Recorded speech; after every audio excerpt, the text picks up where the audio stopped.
Mesdames, Messieurs, peuple congolais, être citoyen, c'est être informé. Et pourquoi? Parce que l'ignorance est la pire des souffrances. Le savoir et la connaissance libèrent. Mesdames, Messieurs, peuple congolais, pour info, on nous signale la présence des mercenaires de Denis Christel Sassou Nguesso dans le pool. Et pourquoi faire? En réalité, depuis ces derniers temps, les enfants de Denis Sassou Nguesso, qui sont d'origine zaïroise, sont en République démocratique du Congo, de l'autre rive du fleuve Congo, la rive gauche, pour trouver des mercenaires qui vont évincer le clan qui s'opposerait à l'intronisation de Denis Christel Sassou Nguesso au pouvoir comme son successeur de son père. Mesdames, Messieurs, peuple congolais, le climat sociopolitique et militaire est tendu. On parle de la peur sur le pays, des bruits de bottes, de l'état de siège sur le point d'être décrété. Et ce n'est pas tout. Déjà, les Libanais qui sont des alliés du dictateur ont commencé à quitter le pays. Certains ont trouvé comme alibi qu'il est difficile maintenant de vivre au Congo à cause des conditions de vie déjà insupportables. Et n'oublions pas le climat des affaires qui devient difficile. Donc beaucoup commencent à quitter le pays. N'oublions pas les Américains et les Français qui sont en train de quitter le Congo. Et on se demande pourquoi les Français quittent-ils le Congo alors que c'est eux qui ont placé Sassou Nguesso là au pouvoir. Alors, qu'est-ce qui se prépare derrière ces rapatriements des étrangers qui rentrent chez eux, et notamment les Occidentaux? Et c'est tout le questionnement. Qu'est-ce qui se prépare dans ce pays? Donc, pour répondre, nous allons prendre un peu quelques éléments que nous avions en notre possession, essayer un peu de mettre des hypothèses, et à ce moment-là, pour réfléchir un peu, on pourra certainement, chacun pourra peut-être trouver dans ses explications euh, la, l'enjeu ou, euh, ou les raisons pour lesquelles les étrangers commencent à fouiller le Congo et qu'il risque d'arriver quelque chose au Congo-Brazzaville d'ici peu. Mesdames, Messieurs, peuple congolais, on nous signale que M. Sassou Nguesso veut tenter un passage en force en brûlant le Sud Congo. Le passage en force, c'est pour qui? C'est pour placer son fils grand voleur, zaïrois, Denis Christel Sassou Nguesso. Et pourquoi veut-il brûler le Sud Congo? C'est pour trois raisons. La première raison ils ont toujours tué dans le pôle et dans le Sud Congo. Et les ciels ne leur est jamais tombé sur la tête. Dixit Jean-Dominique Okemba, le planificateur, et validé par Denis Sassou Nguesso, le donneur d'ordre. La deuxième raison, c'est que historiquement, Sassou Nguesso a toujours eu deux champs de bataille dans ce pays. L'un dans le nord, dans la tribu des Kouyou, au Hando, et l'autre dans le sud, qui couvre 2 tiers de ces champs de bataille. Au nord, c'est un tiers. Et notamment dans la Owando, Kuyou et compagnie. Bon. Les champs de bataille, ce sont là où ça soit toujours opéré en, en utilisant le terrorisme d'État. Une armée nationale qui va se battre contre sa propre population. Jamais vu. Et sur ce plan, Denis Sassou Nguesso ne voit pas l'utilité d'aller brûler encore les Nords, ni Christelle Sassou Nguesso qui veut prendre le pouvoir, ni les clans qui se divisent. Non, pas aller brûler dans le Nord. Il faut aller brûler. Là, on a toujours eu l'habitude d'aller brûler sans que le ciel ne puisse nous tomber sur la tête. Et donc, c'est dans le sud. Vous avez par exemple pu voir ces derniers temps beaucoup de militaires dans les quartiers sud de Brazzaville et jusque dans le Poul.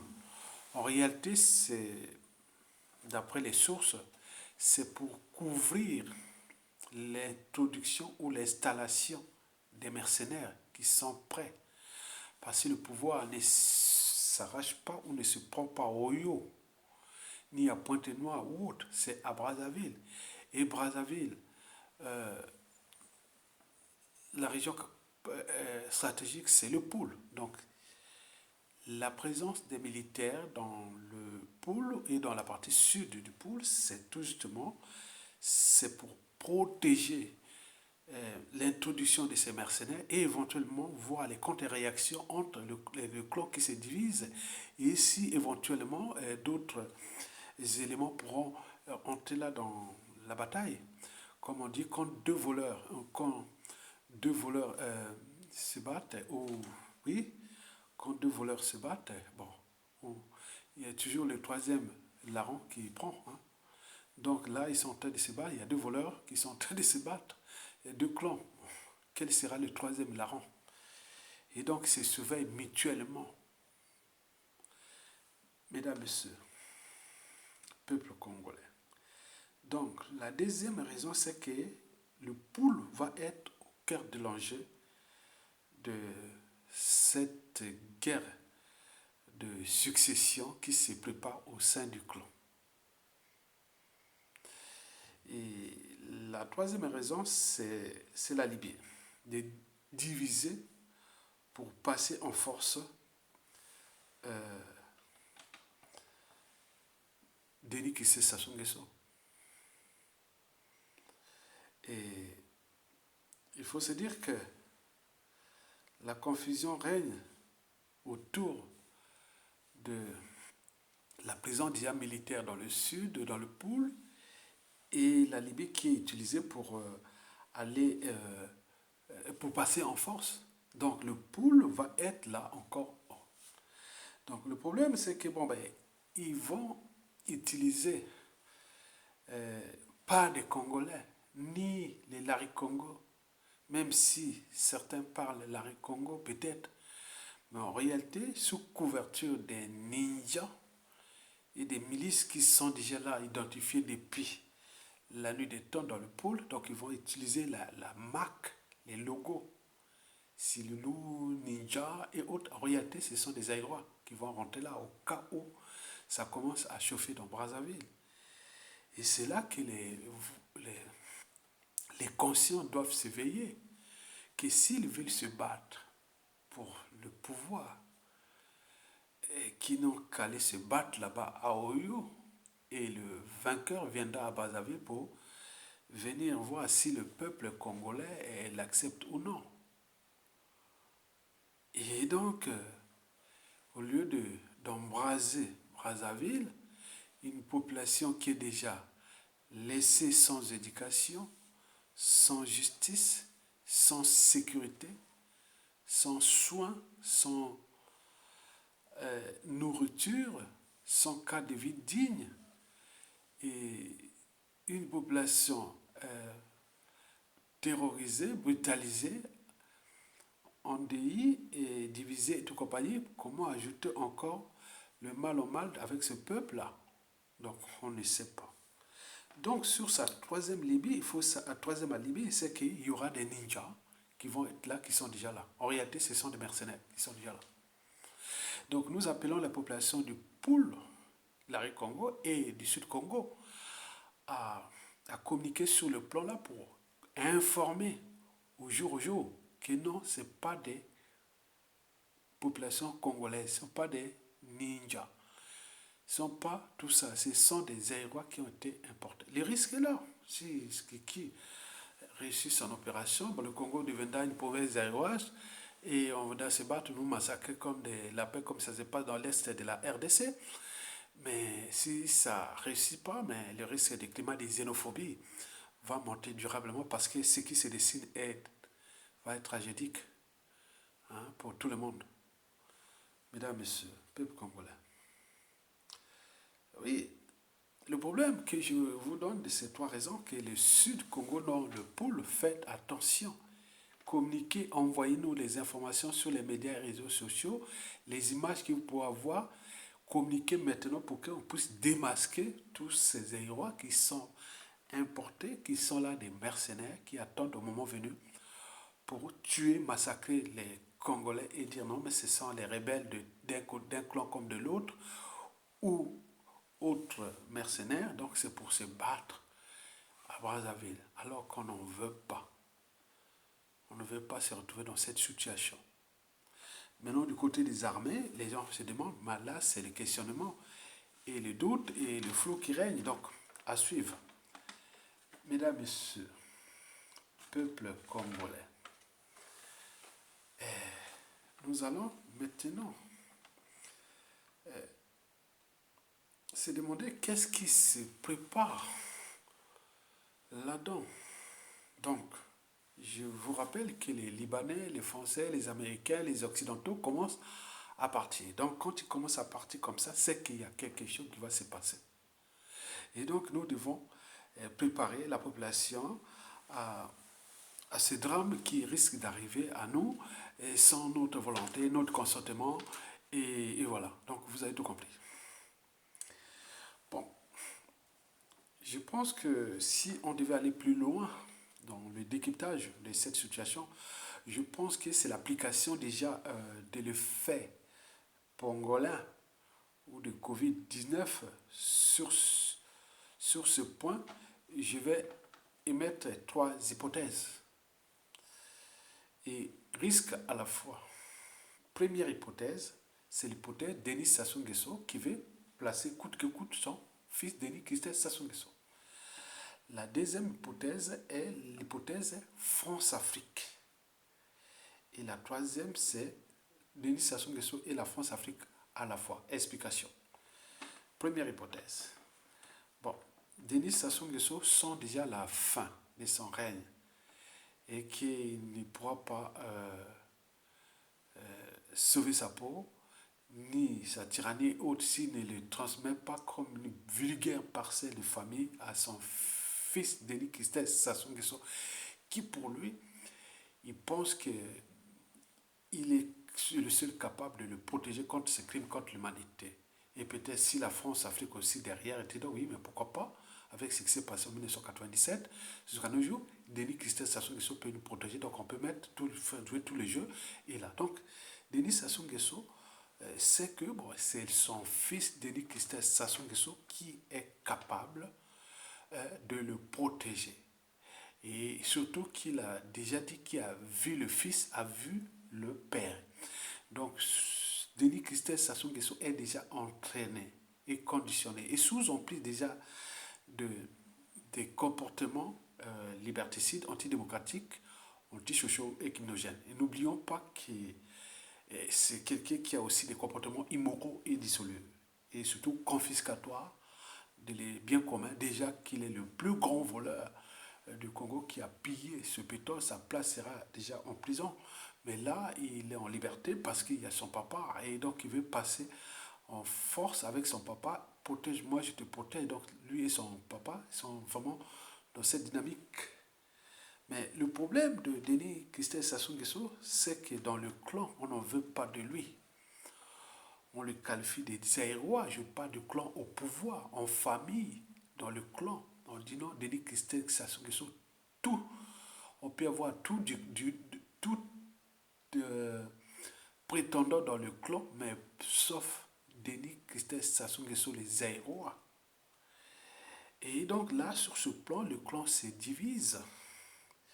Et pire encore, chacun a ses milices.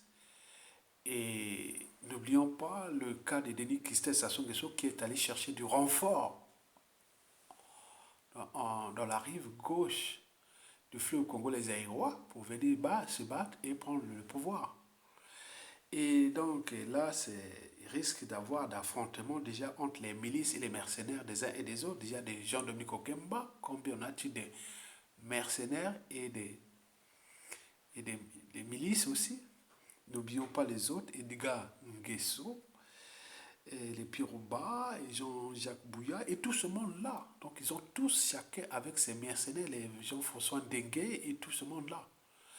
Donc vous avez compris que le clan est pour tout membre du clan, mais sauf le fils d'Denis Christophe Sassou Nguesso, qui est soutenu par son père dictateur au pouvoir, à bout de souffle, au bout du rouleau, agonisant, et qui ne sait plus distinguer le vrai du faux, qui a la peur des lendemains parce qu'il a peur d'être humilié ou emprisonné. Vous avez tout compris. Donc, il faut se dire que le risque qu'ils puissent se battre est réel. Donc, d'où le départ précipité des Occidentaux. Déjà, ils sentent qu'il y a quelque chose qui va se passer. Et bon, le risque pour Denis Christophe Sassou Nguesso et son papa, c'est que bon, c'est vraiment de se battre entre eux. Ben, s'ils passent, Denis Christophe Sassou Nguesso risque de perdre sa peau. Il risque d'être buté, moi-même pas peut-être.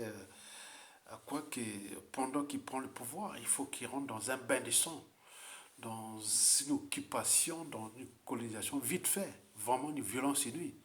Dans tous les pays, le Congo. Mais sinon, s'il reste à tout instant, il pourra perdre sa vie. Il risque d'être buté. Ça, c'est sûr et certain. Puis même pour un ancien membre du clan ou par le peuple, on ne sait pas. Donc le risque est réel. Et ça, c'est le côté...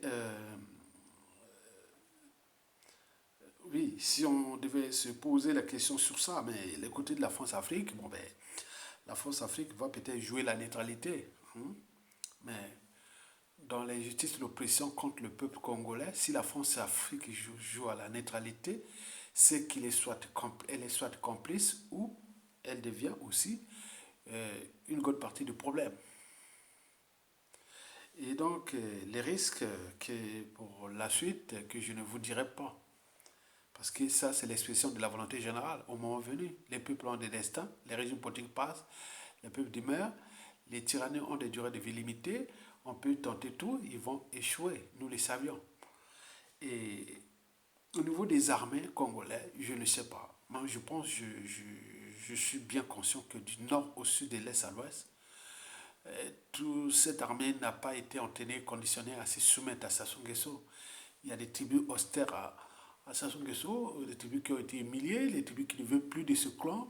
Donc au sein des armées, il pourra arriver une situation où nous pourrons nous retrouver entre nos armées patriotes, des militaires patriotiques qui vont se battre contre les mercenaires qui sont venus nous envahir. Ce sera très intéressant. Et mais pardon, c'est déjà une population qui va encore mourir, d'où les signalements qu'on dit que la France risque de nous faire encore le mal comme celui de 97.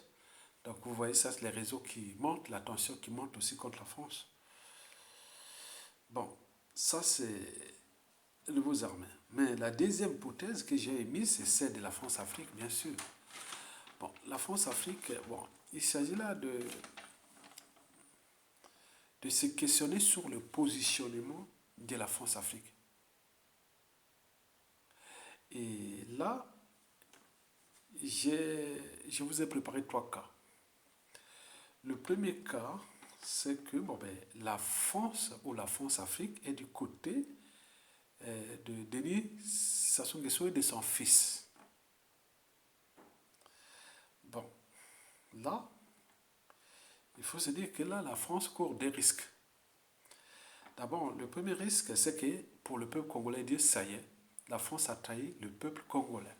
Ça, ce sera communiqué dans tous les réseaux. Ce sera une nouvelle bataille qu'on va rentrer là avec un pays qui, si Denis Kissa ce qui se passe, il faut dire que c'est déjà un chaos qui va arriver. C'est un pays ingouvernable. Il va passer par la violence dans un pays qui est ruiné, en faillite et autres, où il n'y a pas de base culturelle, il n'y a pas de base euh, politique et tout compagnie. Donc il va peut-être importer les aéroports avec le moyen que Mago qu'il a caché à l'extérieur. Comment va-t-il les sortir et autres. Donc on va se trouver dans une situation où ce pays va rentrer dans une des périodes sombres de son histoire après celle de 1997. Et si ça ne marche pas, oui, si ça ne marche pas, eh oui, la France se soutient Denis Sassou Nguesso, son fils, et si ça ne marche pas, la France risque d'être chassée du Congo. Chassée du Congo, c'est pas dire que il y a beaucoup de pressions diplomatiques, il y a beaucoup de choses qui vont se passer. Oui. Donc la France va, le Congo risque d'aller trouver d'autres partenaires alliés. Et donc le risque est grand pour la France qui joue court. Le deuxième cas, c'est que la France euh, joue contre le projet de Denis Sassou Nguesso et de son fils au profit de l'autre camp, c'est-à-dire le camp de Jean de Kemba, François Ndengue, les autres membres du clan, qui sont tous sauf Denis Sassou Nguesso. Mais là encore, entre eux, il y aura des tensions et que déjà au niveau du peuple, on n'en veut pas ni de Denis Sassou Nguesso, ni de ce clan à 97% des cas. Bon, officiellement, c'est 92% des cas. On n'en veut pas de ces clans. Et si on remet là, on a 97% des cas, et que la situation de ces pays n'est pas que politique, comme on le dit, il y a des problématiques des cultures, des tribus, des intellectuels, cadres civils et politiques militaires des tribus qui n'en veulent pas. Donc nous pouvons créer une situation d'un pays qui va vivre dans une situation d'instabilité et de chaos et risque de coups d'État, de réparation ou de problèmes qui vont se passer. Bon, en réalité, bon, nous subissons les conséquences, mais les problèmes, ce sont les anciens qui ont produit Denis Sassou Nguesso, qui l'ont ramené au pouvoir, et qui l'ont accompagné, et qui aujourd'hui ne sont plus capables de prendre les risques de le dégager tout ce monde-là. Maintenant, là, on subit les conséquences, donc ils ont laissé ces conséquences-là à cette génération qui ont été de chercher d'abord à sortir des griffes du dictateur, et puis on veut nous mettre encore d'autres problèmes dans un pays qui est déjà ruiné. Et donc vous voyez déjà que les dangers de ces anciens est là. Comme je vous dis que le futur, c'est justement le passé et le présent qu'on ignore. Et donc je suis là quelque part en train de préparer déjà le futur, puisque nous sommes au présent qui va d'ici peu être dans le passé. Et donc vous voyez que les anciens là n'ont pas été bons, même si beaucoup ont été éliminés. Certains sont terrés comme des rats, d'autres en prison. N'oublions pas ceux qui sont en exil. Et ils ont abandonné leur pays, ils regardent comme ça. Donc c'est une génération de lâches, de touillards, de peureux, de autres. Et face à des individus qui n'ont plus rien à perdre, qui ont les moyens de l'État, voilà les situations que nous allons entraîner le pays. Mais en réalité, ils ne vont pas réussir. Ce que Sassou n'a pas pu réussir en 40 ans de violence. Et autres, comment ces gens-là vont-ils réussir? Non, c'est une situation de chaos et de poudrière que nous allons arriver. Le problème, c'est que nous allons perdre encore beaucoup de populations et trouver les tensions déjà qui règnent entre les clans de Sassou Nguesso avec la population. N'oublions pas ce que Sassou Nguesso veut créer et son fils avec une crise avec la République démocratique du Congo qui demain, et si ça ne marche pas, au vu des informations, déjà la méfiance et la défiance sera totale à la chute de Sassou Nguesso envers nos frères zaïrois. Donc c'est aussi la RDC là-bas de raisonner ces gens-là que attention, mesdames et messieurs, peuple congolais. Bon, la troisième cas, oui, le troisième cas, et je l'étais, oh là là, donc j'étais sur les risques. Le deuxième cas, oui, la France joue contre le projet d'Denis Sassou Nguesso avec son fils, donc ce que je vous ai cité. Maintenant, le troisième et dernier cas, c'est que la France-Afrique n'en veut plus, ou la France n'en veut plus, ni de Denis Sassou Nguesso, de son projet avec son fils, ni des gens de Dominique Okimba, en tenant compte des rapports qui viennent de tous les services, que ce peuple-là n'en veut plus de ce clan-là. Et que le risque de chaos est réel. Et à ce moment-là, si la France empêche Denis Christelle Sassou Nguesso ou le clan-là de jouer leur coup contre le peuple, à ce moment-là, bon ben, le risque, c'est que le clan risque de s'emporter à la France et de brûler le pays. Si la France dit non, mais écoutez, par rapport à mes intérêts à court, à moyen et à long terme, j'aurais peut-être beaucoup plus de marge de manœuvre avec la nouvelle équipe qui va construire leur propre transition, que je serai là pour accompagner. Et que si je fais avec vous, que si je perds, donc je risque de perdre des gros. Et donc pour cela que la France peut choisir le peuple congolais. Et en choisissant le peuple congolais, le clan peut se ressouder ou même les deux côtés brûler le pays, puisqu'ils savent bien que la France quelque part les a trahis. Et donc ils vont penser ça comme ça. Et comme si le pays leur appartient, les régimes politiques passent, le peuple demeure. Mais si la France choisit la voie des régimes politiques et laisse le peuple, c'est à elle d'assumer les conséquences dans l'espace et le temps. Que la France n'est pas seule puissance économique dans le monde. Mais oui, que les États aussi, même malgré les accords, le Congo reste quand même, c'est un pays indépendant en termes du droit international. Donc elle a tout à fait ses moyens demain de prendre ses responsabilités.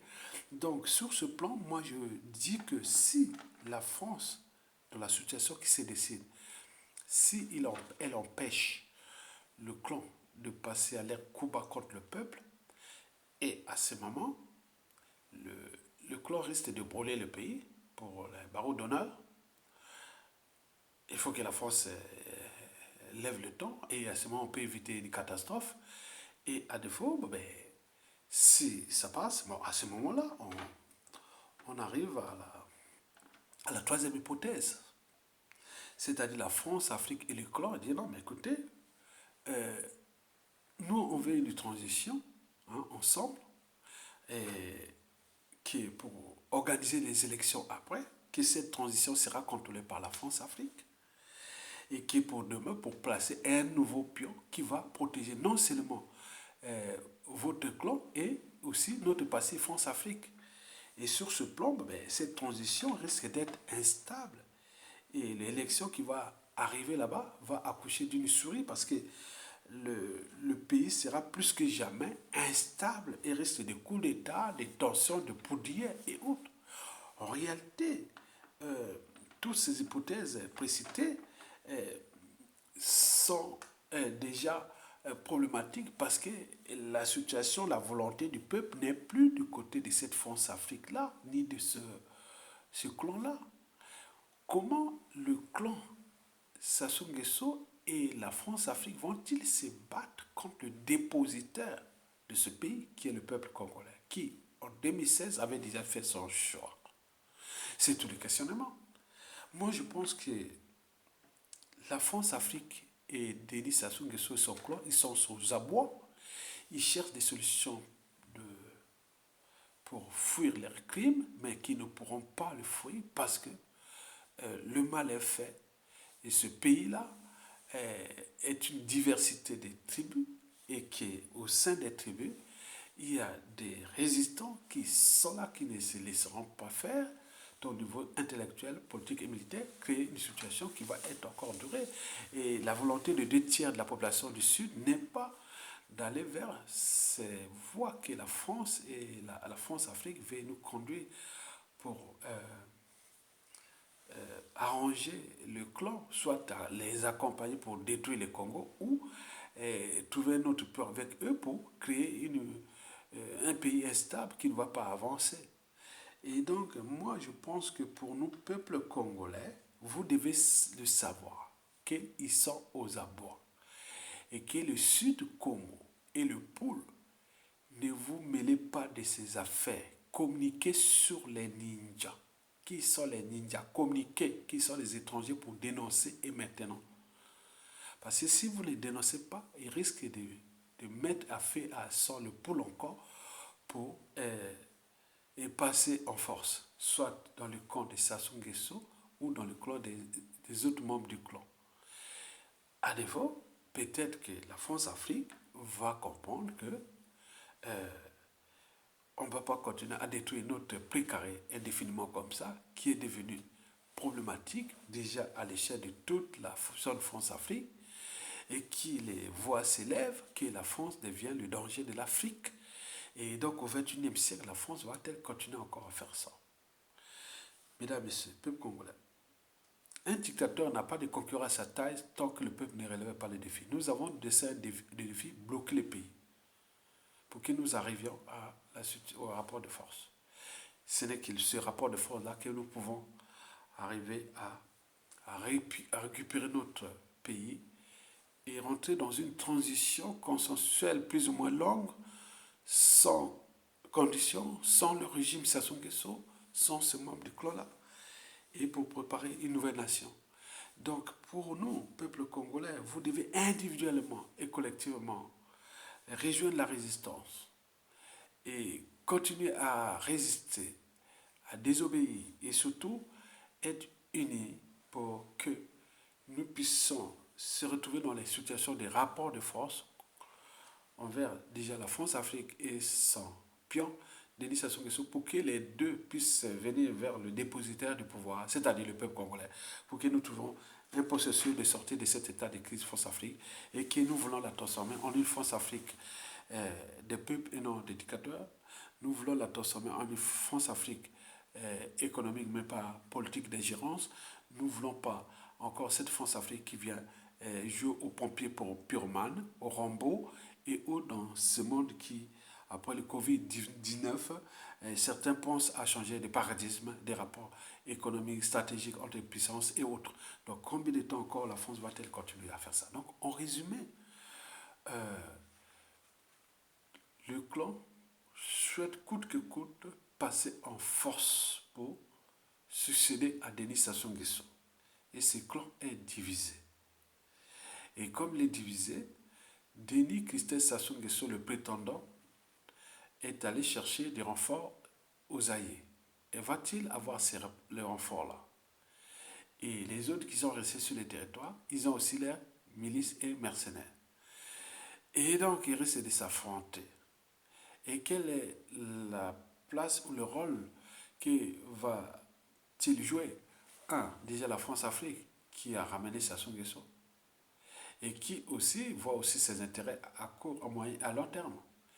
Et dès quel est le positionnement des armées, si on a encore une armée, et notons au passage que les armées, parmi les fondamentaux des armées, défendent le peuple, les territoires et les institutions. N'oublions pas, nous, peuple congolais, de prendre notre responsabilité. Donc, nous avons trois acteurs là. Le clan qui se divise pour continuer à surendetter, ruiner et détruire ce pays. Et de l'autre côté, la France qui ne sait pas entre là au choisir. Mais la communauté internationale regarde la France. C'est toi qui as amené cette ordure. Comment vas-tu te la débarrasser? Est-ce que tu vas changer encore, faire ça au XXIe siècle? Non, dans un pays qui vous connaît déjà, tous les indicateurs sociopolitiques, socio-économiques, humanitaires et culturels sont au rouge contre ce clan. Et enfin, je vous ai parlé des armées, et puis notre peuple, nos peuples, donc nos peuples, on doit se préparer individuellement et collectivement, tant au niveau civil que militaire, pour prendre notre responsabilité et continuer. Parce que 2015, les politiques nous ont trahis. Pour ceux qui ont au moins une âme, une conscience, un cerveau, ils sont raisonnables. Dites que depuis 2015, les hommes politiques nous ont trahis. Parce qu'on avait eu une bonne opportunité en 2015, on pouvait bloquer le pays jusqu'au bout. Il suffisait de structurer comme au Soudan ou en Algérie. 2016, on est passé là. Donc, trouver une situation pour bloquer se réunir autour de celui qui a eu le plus de souffrance pour passer. Ils ont trahi. Maintenant, aujourd'hui, pour des problèmes d'appartenance tribale, ethnique, d'officine et autres, c'était quoi que tel opposant peut encore être récupérable. Non, non, non. Il y a eu trop de vies brisées. Le pays risque d'être complètement occupés, et nous, les étrangers, dans notre propre pays, et pour certains les apartheid à vie. Et n'oublions pas que quand ils vont prendre ce pouvoir, ils vont pour purger, ils vont pour acheter notre conscience. Donc les premiers qui vont être éliminés, c'est déjà les membres du clan, les anciens dignitaires, pour purger et remplacer par une génération d'individus plus dociles au régime, et qui, dans ces conditions, que je vous dis que le pays là sera perdu. Mais c'est ceux qui sont aujourd'hui officiers, qui se disent congolais, que nous avons encore 92% des vrais Congolais, et que s'ils ne prennent pas conscience de récupérer notre pays, c'est vous qui aurez la lourde responsabilité devant l'histoire. Et cette histoire-là va s'écrire d'ici peu. Une nouvelle page de l'histoire va s'écrire d'ici peu, que nous allons déjà s'en prendre à ces anciens qui ont produit Sassou Nguesso, qui l'ont accompagné, qui ont fait, et les graines qui ont sémé, que les gens continuent à jouer comme au jeu des lâches, et voilà les résultats. Donc, peuple congolais, prenez conscience que notre pays est en danger. Il est déjà occupé par des mercenaires, ils sont partout dans tous les pays. Et les armées, les militaires, ils sont laissés dans leur passivité, naïveté et autres, sans prendre les responsabilités. Ils l'ont laissé faire. Et qu'ils ont des enfants, petits-enfants et autres. Bien entendu, ceux qui sont allés à l'étranger, ils sont naturalisés à l'étranger. Mais on va te demander toujours tes origines. Et autres, ça devient la honte. Donc, vous laissez détruire la terre de vos origines et vous venez se réfugier chez les autres. Non, ce n'est pas possible. Donc, battez-vous à récupérer notre pays, parce que vous devez prendre en compte cette spécificité. Nous ne sommes pas bons. On est en risque permanent entre nous. Parce que là, on ne devait pas se battre entre nous noirs pour que cette histoire qui arrive est dramatique. J'ai vu des blancs qui sont de toutes les nationalités européennes, et quand ils arrivent dans un pays, ils apportent le développement, la paix et autres. Mais nous, on est là pour détruire. Et donc, Denis Christian Sassou Nguesso va chercher les mercenaires pour amener, pour se battre. Parce qu'il a peur d'être estradé au moment venu. Estradé au moment venu. Et donc, sur ce plan, donc, et son papa, ils sont ensemble, qui se ressemblent, s'assemblent. Qui a vu le fils, a vu le père. Tel fils, tel père. Donc vous avez tout compris. Le clan aussi, vous avez tout compris. Donc à nous de prendre notre responsabilité. Voilà le décryptage de ce que j'ai fait. Et chacun peut voir, mais moi, j'ai laissé la balle aux côtés du peuple. Prenez votre responsabilité. Denis Sassou Nguesso et la France-Afrique ne pourront nous accompagner qu'au moment que nous allons mettre les rapports de force. D'où l'intérêt de se préparer individuellement et collectivement dès le 1er mai, de bloquer le pays jusqu'à ce que, voilà, jusqu'à ce que ces mauvais-là soient mis hors d'état de nuit. Vous avez tout compris. Merci beaucoup. À bientôt.